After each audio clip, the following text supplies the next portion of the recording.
I remember my first couple of nights living in the van and sneaking in the back thinking that the world was staring at my van. My van parked on the side of the road was so important that everybody in every apartment building that was looking down on my van was staring at me. And I snuck inside and I remember getting in there going, man, I hope nobody's seen me, thinking that I was so important. But to be honest, even if somebody did see you, they got too many things going on in their life to even care. As long as you're not there the next day and the next day and the next day, you're not going to be a problem. Honestly, I don't think most people really see us. Jeffy's gone. Jeffy was parked right there. He's already gotten up. I thought for sure he'd still be there.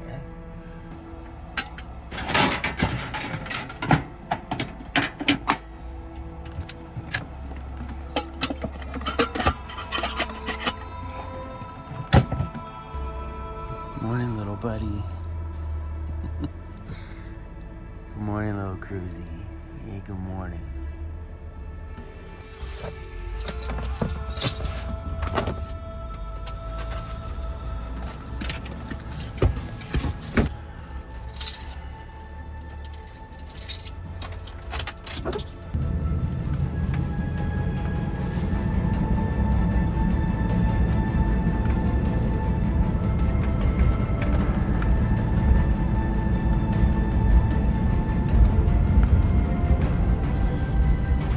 For a hug. You like that? Will I do that? No, you don't. Yeah, you're on video, you freak. No, don't jump. No. Oh, watch this, guys. He's gonna jump right up. Don't jump. Don't jump. I know. I miss you too. Yeah. Yeah. Oh yeah. It took me a few weeks out here to really shake that feeling. The feeling of people staring at me and the feeling that I needed to be stealth in my van, that I had to be very careful what I do to the outside because it would just look like a regular construction van that nobody would even care. It took me 2 weeks, that's it, to realize stealth is just not a thing. And it took the pandemic to show me that us van lifers aren't even important on the world spectrum because they never once brought up the thousands and thousands and thousands of people that live in their vans when it comes to what are these guys doing to keep clean? How are these guys having a shower? They didn't think about that when they decided to shut all the showers down. Why? Because we're just not that important.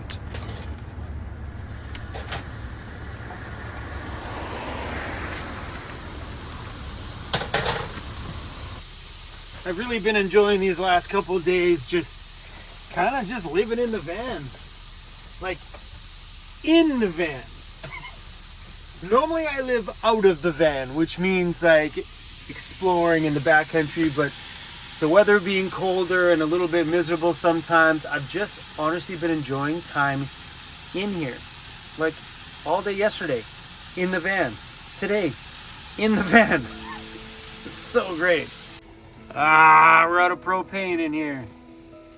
There it goes. That's the end of it. That was the first time in my life I ever lost a life necessity, the ability to keep clean. At least I had food, water, insurance, and fuel.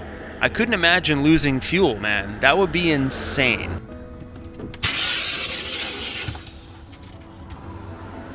See what I mean? Come on.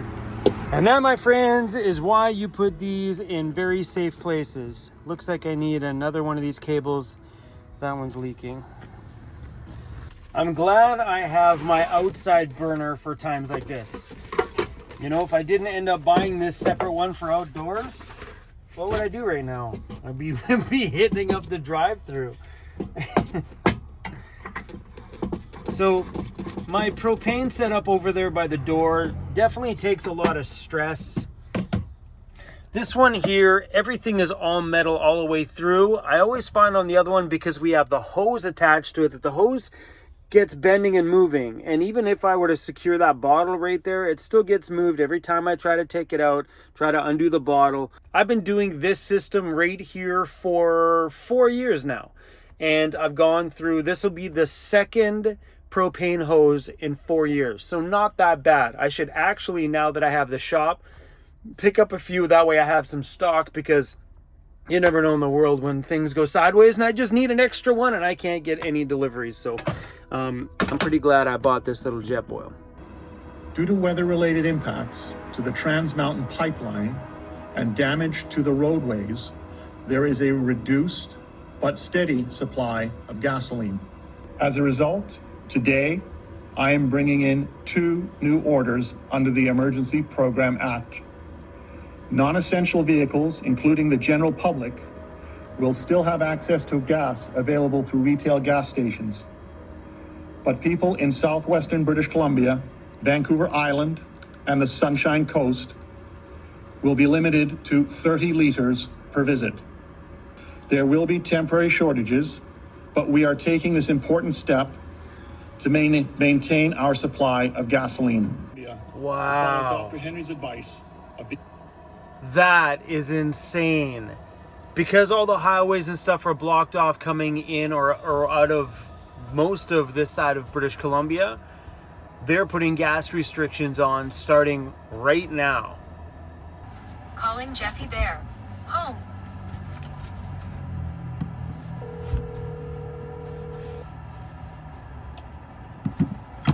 Yes. How you doing back there, buddy? I'm doing okay, brother. How are you? How's your gas situation? My gas is just fine. What's up? I'm going to top up right now. They just put in a gas restriction order. They just announced it. Okay. So I'm going right now to go top up. So look at the lineups here, man, and they just go all the way back there too.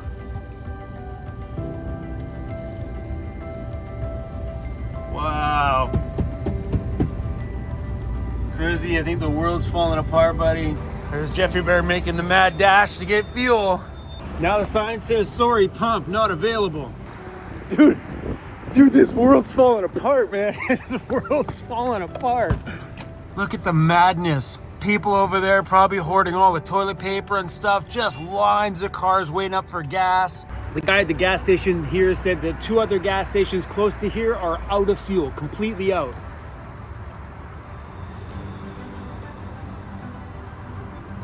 Oh my gosh. Nice Jeffy Bear.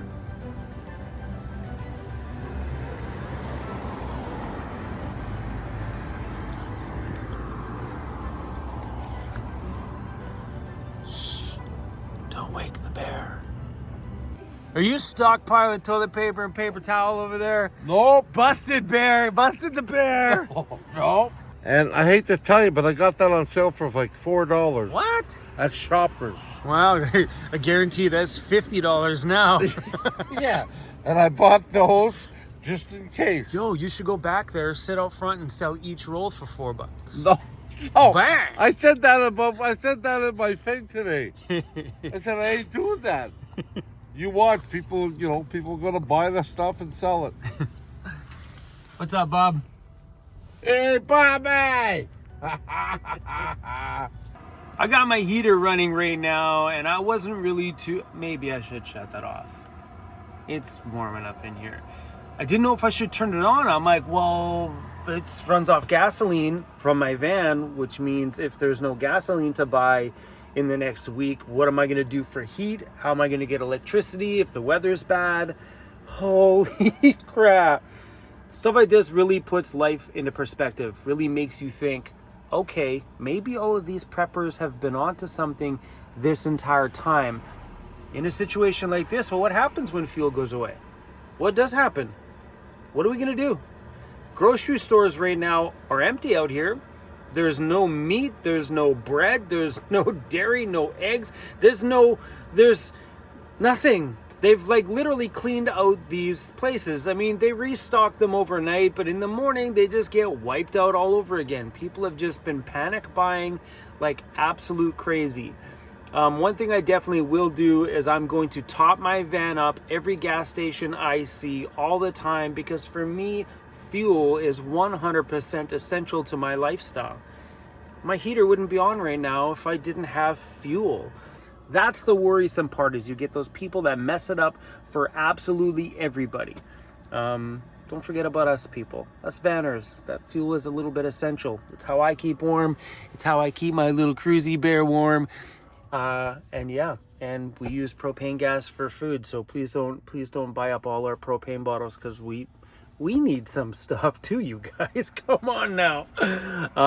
Anyway, thanks for riding along with me today, and wish us luck. That's all I gotta say is wish us luck. I'm going to be keeping track of the news. I phoned my daughter today and I told her, I said, hey, I'm going to keep an eye on the news really big tomorrow. And if I hear that they're going to shut down the ferries, I don't know, I got a weird feeling that they're going to restrict access to the ferries. Oh my God, that would really suck. But anyway, I'm going to see my daughter first thing in the morning and I'm stoked on it. I love that little kid. We had a good little conversation today. She's literally my favorite human being in the world. And he's my favorite furry thing in the world. Hey buddy. Anyway, everybody, be safe out there, work hard, stay humble, and stay weird too, okay? All right, see you soon. Now let's check in with traffic. What's going on out there, Lizzie Horsting? Well, Robin, looks like we might have some road work still at the Alex Fraser southbound, not really causing too much delay, but we do have a lot of closures because of the storm from last weekend. So Highway 1 still seeing those closures in Abbotsford, Sumas Way to Yale Road, 2 kilometers east of Chilliwack all the way through to Hope, and Hope to Spence's Bridge as well. East of Golden, you can't go there either. Coquihalla is closed, Hope to Merritt, and Highway 8, Merritt to Spence's Bridge. Highway 11 in Abbotsford, that's closed as well, and Highway 99 in for the Sea to Sky, rather, Pemberton to Lillooet, that has been closed. So if you do spot anything else in the Metro Vancouver area, feel free to let us know. We're listening all day at star 1130. Traffic is for Pita Pit and extend the holiday cheer. Order any Pita Pit catering platter now through December and yes. But the Abbotsford Police Department is asking the public not to send out drones to Abbotsford. It's one thing to hear about what's happening and another thing to see what it's like. But Abbotsford Police are asking you not to use a drone. Constable Paul Walker says that small drone will interfere and delay emergency support efforts. If we're having more drones out there, the aircraft are going to have to land and the operations that they're involved in. Merritt because of the mudslides as well. Highway 1 from Hope to Spence's Bridge, that's got some flooding, and Sea to Sky mudslides have it closed between Pemberton and Lillooet. So lots of closures. I was just like everybody else when I heard the announcement. I ran straight for the gas station and topped up my gas tank, just to make sure that I had enough gas to stay warm in my van at night over those 10 days if something were to go crazy. Things never did. Gas stations were busy for a few days. I did drive by a couple of closed ones that were out of fuel, but for the most part, things are totally just fine. But for us out here in the van, we need gasoline. That's such a necessity. And when things like this happen, it really opens up your eyes to how fragile everything is. Like, this pandemic was insane to think that we lost the ability to have a hot shower. Grocery stores were empty, we couldn't wipe our butts, and now we have a fuel shortage. It's a real big eye-opener. Kind of makes me wonder, how can I make my van a little bit more efficient and ready to bug out if I ever needed to? Life always keeps throwing you curveballs and making you learn more and more lessons. I love van life, and I'm never quitting. But tell you what, I probably from now on may carry a little extra fuel in my van. Maybe put a secondary gas tank to get me that little bit farther.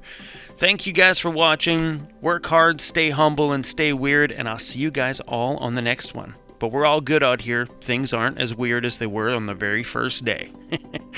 And the water levels are getting lower. Things are slowly getting better. Thanks for watching. See you soon.